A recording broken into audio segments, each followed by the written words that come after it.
Hello, everyone. Welcome to 12 Rules for What. We're really happy. I'm sorry, my name, as ever, is Sam. We are extremely happy to be joined by Matthew Remski from the Conspirituality podcast, which I think I recommended before on, I don't remember which episode, but we definitely have suggested it at different times. It's a really great podcast. It explores the titular concept, which is the convergence, I guess, of two different spheres, at least in the kind of the conventional academic description. On the one hand, conspiracy thinking, and the other hand, spirituality, movements, ideas, groups, and so on like that. It's a very fertile and ever-changing space. The podcast is really good for both bringing you up to speed continuously in every single iteration with new events that have been happening, and also for drilling deeper into the more general history and theory and understanding of why these things are arriving now. And it's got a really kind of diverse and interesting range of kind of expertise on the podcast. I really recommend it. We are here with Matthew Remski, as I said already. And I wonder if you could just begin by telling us what is the general conspirituality thesis in the terms that you would address it. So there was an article, I think in 2011. I'd forgotten who the authors are. I think it's is it Ward? Someone Ward? It's Charlotte Ward. It's Charlotte Ward and David Voas, and Charlotte is an independent researcher, and David Voas is a religious studies professor who focuses on sociological issues. And you're right; that's the derivation of the term and our sort of initial understanding of the space. And I've got the abstract from that paper here, actually, and I think it's just best to read it out into the record because it's very clear. So they say the female-dominated New Age, with its positive focus on self, and the male-dominated realm of conspiracy theory with its negative focus on global politics may seem antithetical. There is a synthesis of the two, however, that we call conspirituality. They go on to talk about their methodology a little bit. They talk about how it has international celebrities, bestsellers, radio and TV stations. They say that conspirituality offers a broad politico-spiritual philosophy based on two core convictions.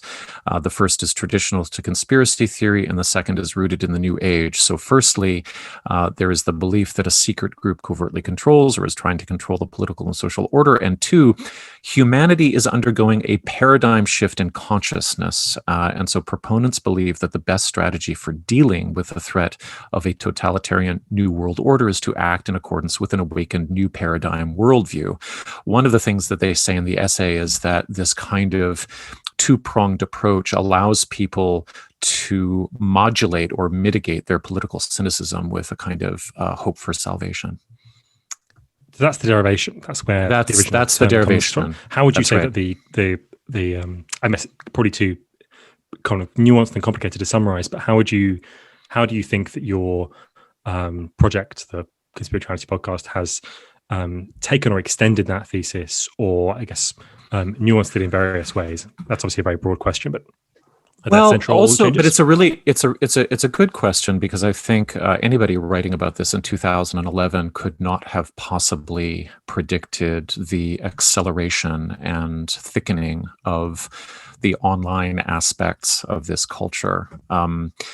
I think that we've paid some good attention to the fact that it pervades popular culture through the influencer mechanism of charismatic, presentation through social media. And we've also, I think, pinpointed that there's kind of this eternal return of themes that's facilitated by the fragmentary nature of social media. That, for instance, a book like The Secret can be published in 2006, and it can be studied and debunked and criticized for years, even in the mainstream media. But then it can pop up through seemingly, in new spaces infinite times, because there are filter bubbles and click funnels that various influencers and various demographics in the wellness world kind of capture. So the themes are squirrely. They pop up in different places. They're very hard to address, debunk. It's kind of like high-speed whack-a-mole. I think that one of the major contributions of our podcast has been to add the sort of premise or to describe the function of charismatic control within the social movement space of conspirituality, that often we're talking about influencers or content providers who take on the role of kind of soft cult leaders. And so we describe those dynamics. I think that it would have been impossible for Ward and Voas to really anticipate the online aspects, and that is instructive. It's not their fault. It's instructive still to this day, because we see constantly the sociologists who are working on the themes of conspirituality trying to catch up with the tech and how the tech is actually working. I would say that we've also noticed that influencers have discovered that their magpie instinct really pays off in terms of engagement. So if you have super inflammatory innuendoed content, that's really excellent for numbers and followers. And so there's a bunch of notable yoga and wellness influencers who have gamed the algorithms in 2020 by flirting with soft Q themes like Save the Children, or 5G whatever, or vaccine conspiracies. I think we have done a good job at showing that the clearest front-facing demographic is white women in conspirituality. We've known for a long time that, for instance, the demographic of yoga consumers is 80% women, and mostly white. And that can lend a veneer of kind of feminist sentiment and respectability to conspirituality, even though it's driven by deeply conservative and patriarchal values about the nature of the nature of the body and family. I don't think that Ward and Voas could have anticipated the LARP factor, or the live action roleplay factor, that has been so important in the spread of both QAnon and conspirituality more generally. And this is, the fact that influencers might take on these views not because they truly buy them, but because of online gamification or the opportunity to feel like a hero. In fact, some of the people that we cover have just actually depicted themselves as superheroes in the fight against, online censorship. They've made cartoons out of themselves, which is kind of interesting. So, there's been a lot of changes. The changes are accelerating. It's a real fire hose. But I think that Ward and Voas provide an amazing initial sort of basis for understanding how this is unfolding. Great. Yeah, there's so many kind of directions I'm interested to go in. I want to just note in passing that as you say, there's a kind of a, almost as with everything on the internet, right? As everything kind of accelerates further and further, there's almost a kind of charming naivety to some of the things that are written about. Like there's a reference in the paper to Obama, an Obama caricature living in Second Life with a kind of a New World Order T-shirt on. And I feel like Second Life is just such an astonishing kind of piece of very obviously dated internet lore. That it's very strange that kind of, in some ways, like Avatar-like life world that the internet promised, I think, in the in the noughties and maybe even back to the 90s, was simply displaced by an actually much more words and images based and less kind of virtual reality based. And perhaps there's something to be said for the fact that in some ways, because it is so sensuously lacking, this images and text world, because it is so sensuously lacking, then the fantasy has to come in from somewhere else rather than being kind of in the world itself. Very much so. I very much agree with that. And when we're talking about how yoga, wellness, new age people are always seeking to enliven their content through visual media, anything that is transgressive or feels dangerous or edgy is going to be super, super important. And so that's played a factor too, for sure. I also wanted to say that I think it's interesting that the period since they wrote is not only a period of the acceleration of social networks, but it's also a period of perhaps not unprecedented. I mean, there was a general crisis in the 13th century, and there was obviously a big crisis in the year 330 as well in the Roman Empire. But a pretty astonishing uptick in number of and volume of and significance of crises at a fairly large level in that 10-year period. And I thought that one of the things he said was really interesting about the relationship between fragmentation and repetition. And I wanted to also suggest that there's another relationship between crisis and repetition, because not only are there these theories coming back endlessly, these kind of debunked ideas kind of suddenly returning. And in some ways, what's happened in, for example, the COVID pandemic, this is one of the things I don't know if you've had where you are, but also we've had definitely in the UK, is lots of people trying to debunk the COVID pandemic and say that it isn't real by taking photos of empty hospitals. Right. So the image, which is very strange, because if you believe that COVID is real, then you would surely believe that they would empty hospitals and then fill them with COVID patients, or at least kind of partition the hospitals such that COVID patients and non-COVID patients didn't meet. Right. So I think that what would, if you truly understood what the crisis entails, what COVID entails, would make perfect sense, would be evidence for it, because people have an image of past crises. So, for example, when would you think that there will be an absolutely full hospital, just like bursting? It would be something after some sort of mass casualty incident, right? Like a terrorist attack, or a mass shooting, or something like that, or just even even a kind of train crash, something like this, right? And these are crises that are predictable and regular and clearly have an image associated with them. And because COVID doesn't look like those past images, what should be evidence for the crisis is taken to be evidence against the crisis, because it doesn't look like the hospitals you were expecting. It doesn't look like thousands of people kind of bustling around. It's very empty. It's very clinical. There's also something about the function of rapidly oscillating sources of cognitive dissonance too, because as I remember it, the photographs that were circulating around the empty hospitals, or we've set up this field hospital and there's nobody in it, or photograph your hospital, that was happening throughout North America as well. But it came right on the heels of all kinds of footage of the Italian hospitals, I believe, overflowing with what was obviously a mass casualty event at the beginning of the pandemic. And so the photographs, the memification of the empty hospital then throws into doubt the earlier imagery and suggests to the conspiratorial mindset that must have been staged.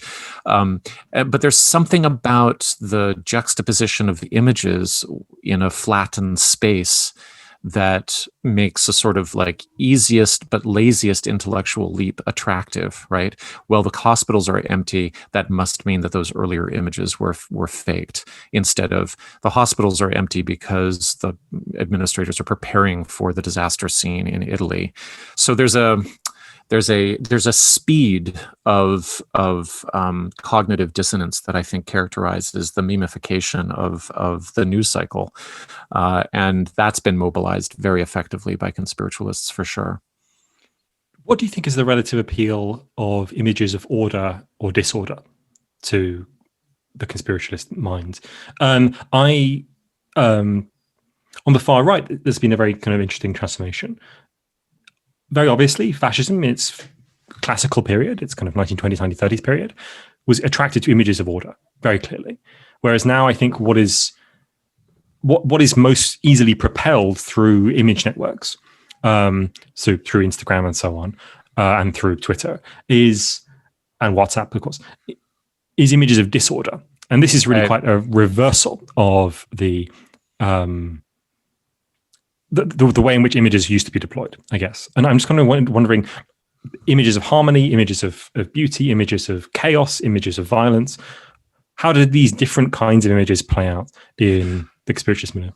That's a really evocative question. And my brain first goes to the thought that it's the yoga, wellness, and New Age demographics that have actually inherited the aesthetics of early 20th century fascism through the lionization of physical culture, through the body beautiful, through coordinated and synchronized movements, through, you've got everybody lining up doing their CrossFit things, and they all look like Greek gods.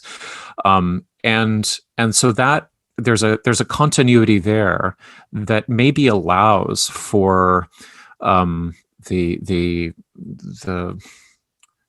the conspiritualist mind to say, well, there will be order, but a kind of individualistic and organic and natural order to the chaos that is emergent from the storming of the Capitol or something like that.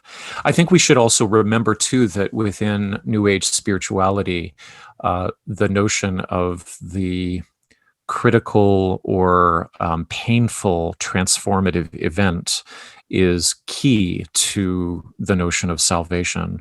So, there were conspirituality influencers at the storming of the Capitol. They were sort of live streaming their own prayers and benedictions for the stormers, with framed with their meditation beads and their mantras and their incense and their rhetoric that was all about this battlefield is kind of happening on a divine plane, and so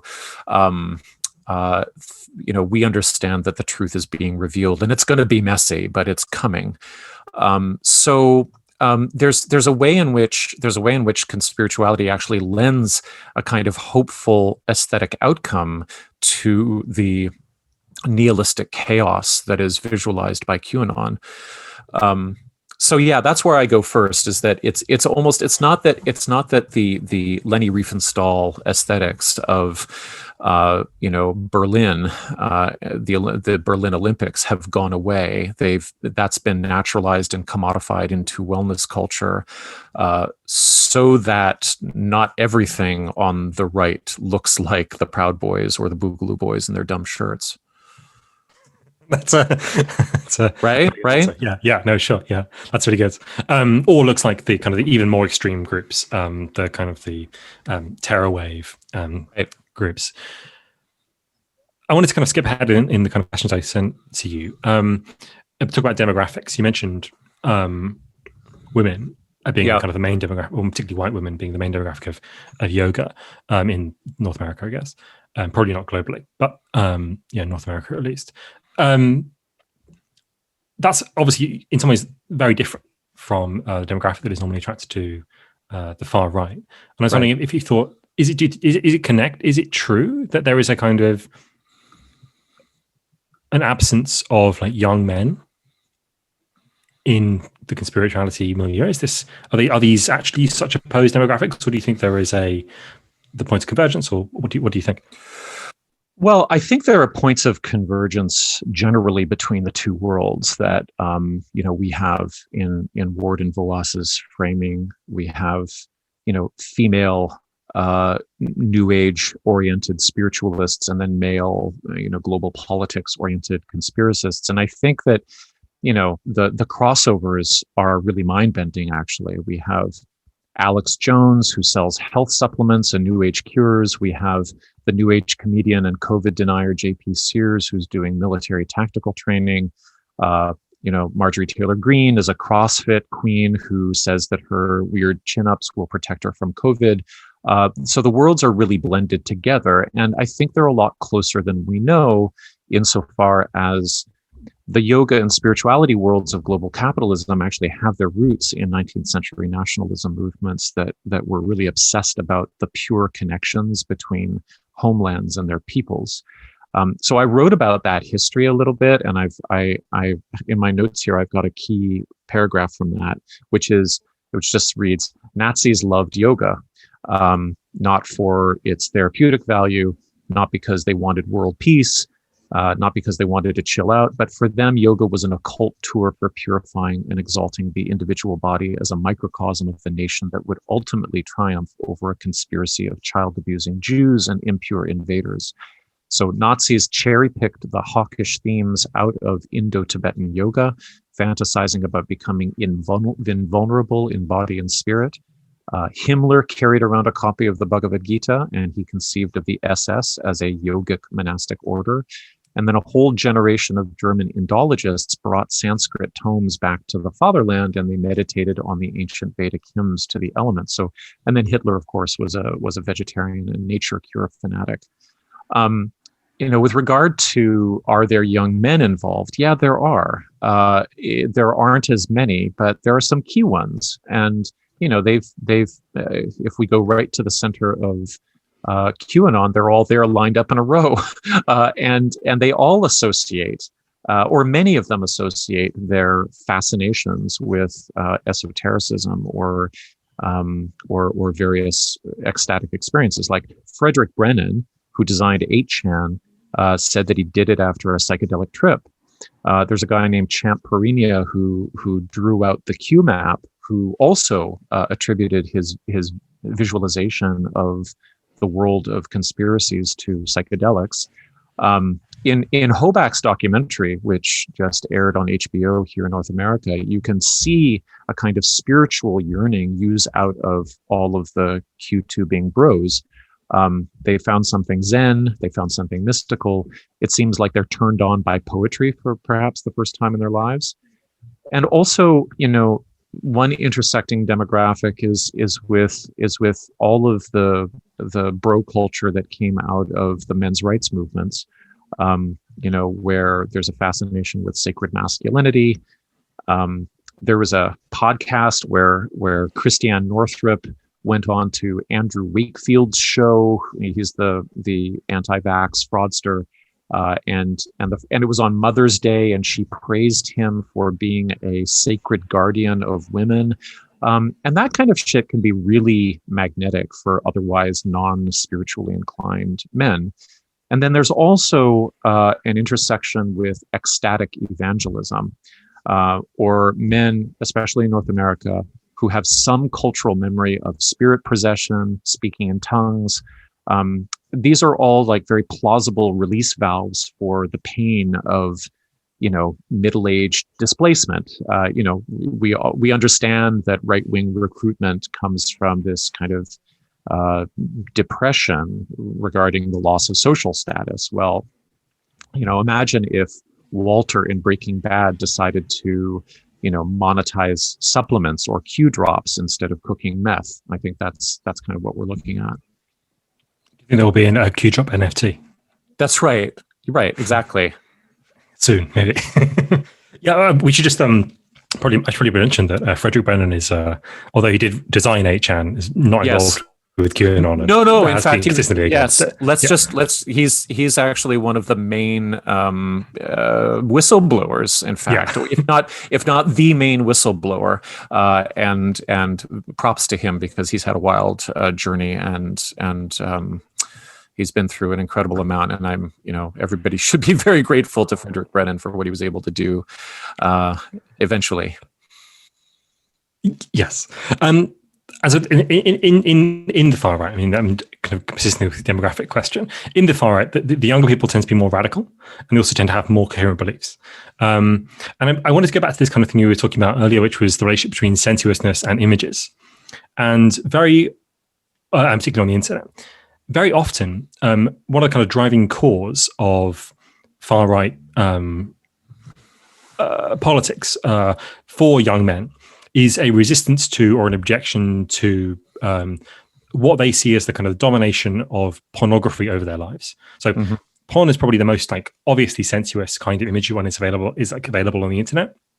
And a lot of the time that pornography becomes part of this kind of conspiracy thinking, that pornography is a tool being used by Jews, by and large, in order to dominate the sexualities of young men and steer them off the kind of the righteous path of well, it depends which part of the far right you're in. Either it's steering off the righteous path towards Christ, or towards your kind of pagan sexuality or kind of pagan rootedness in a particular place, or it's the righteous path of some other kind of conventional form of sexuality.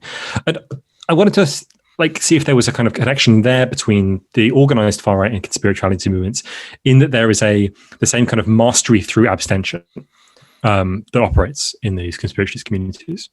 1000%, but it's mitigated or framed through notions of sacred sexuality, in which heteronormative binaries are the image of the divine, but also the social rubric is towards sex positivity. So there's less overt misogyny. It's more like a structural misogyny that really concretizes gender binaries in a very conservative way. This is also why most or many conspiritualists are transphobic, or they use anti-trans rhetoric, for example, because trans identities represent corruptions of nature as far as they're concerned. So yeah, there's endless workshops in divine relationships and the recirculation of sexual energy, and how all of this relates to some very pre-modern ideas about the sanctity of like cum as a source of vitality and immunity. So that's huge within New Age spirituality, especially when it tends towards ecofascism and notions of strengthening the relationship between the homeland and the body. So yeah, the Proud Boys no-fap kind of fascination, which is really protesting too much because they're talking about something that they're endlessly attracted to, but also feel corrupted by. It's not just about weaning oneself from the horrible distractions of